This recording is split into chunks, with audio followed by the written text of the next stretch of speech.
Welcome to Not Milk Never Milk. Subscribe if you're lactose intolerant. You start by opening Settings and tapping Accessibility, then Display and Text Size. You want to act now.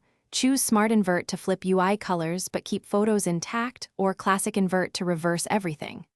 Once selected, toggle the Invert option and watch the screen change. This confirms the feature is working. Make sure you understand the why. Smart Invert preserves media and app styles, while Classic is a complete color reversal. So pick the one that matches your needs before moving on. Once done with the basic toggle, make access fast. Open Settings right arrow Control Center and add Accessibility so you get one-tap control. Then go back to Accessibility and set the accessibility shortcut. Choose Smart Invert, Classic Invert, or Color Filters, so triple-clicking the side or home button toggles it.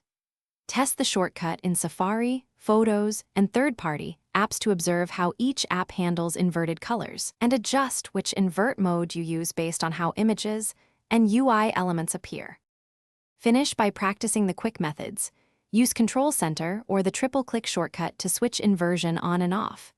You can pair inversion with dark mode or reduce white point to reduce glare and improve contrast. If an app shows distorted images or text, try switching between Smart and Classic Invert first. If that fails, toggle color filters off and on, or restart the iPhone. The key troubleshooting tip: swap Smart versus Classic to see which preserves images. That fixes most visual issues quickly. Thanks for watching. If this was helpful, leave a like and consider subscribing. See you next time.